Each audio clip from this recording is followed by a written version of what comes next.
Introduction to All Souls Day, Family History's Favorite Holiday. If family history had a favorite holiday, it would have to be All Souls Day, the thousand-year-old observance that falls every year on November 2, immediately after All Saints' Day, which is on November 1. Like All Saints' Day, All Souls Day is for remembering people who have died. But while All Saints' Day is focused on Christian martyrs and saints, All Souls Day is all about the members of your own family and family tree.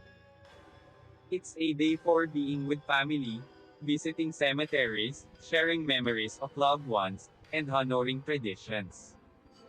To be clear, both All Souls Day and All Saints Day are prayer days associated with the Catholic Church.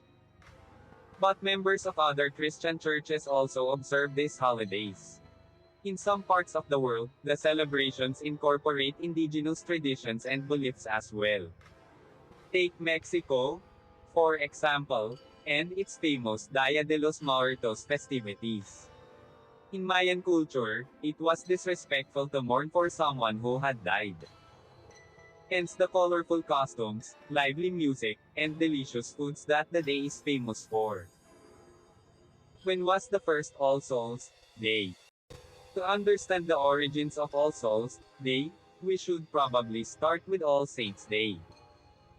During the Middle Ages, most Christian communities held a yearly feast to honor the church's saints, martyrs who had died and gone to heaven.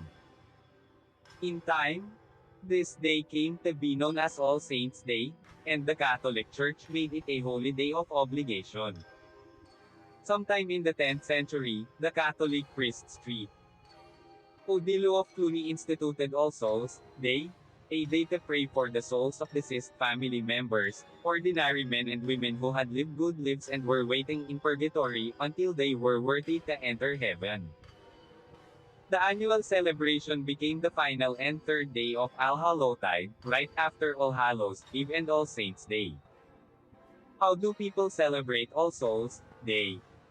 Today, All Souls Day is observed around the world by people of various faiths and cultural backgrounds.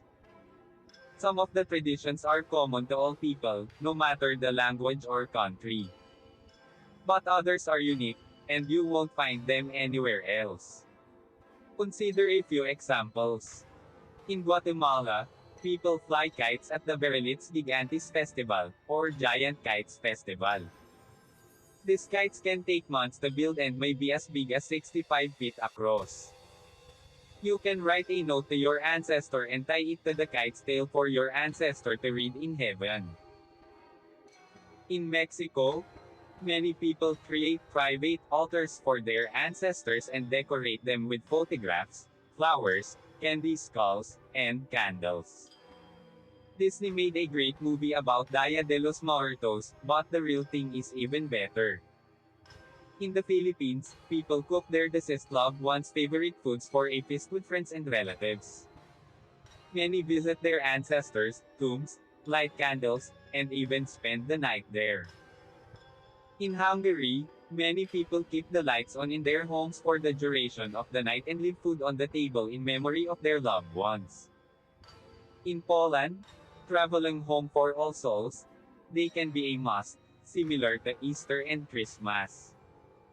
Families visit the cemeteries where their ancestors are buried and set the night aglow with a veritable bonfire of candles. In Peru, people share a loaf of tantuwawa with a friend or relative. Tantuwawa is a sweet bread baked into the shape of a doll or small child. How should I celebrate All Souls Day? This All Souls Day, make time to celebrate your family and its history. Does your family have any favorite games or activities? What about foods? Nothing quite brings the family together like participating in a beloved tradition. Or how about starting a new tradition? Something you can do every All Souls Day from here on out.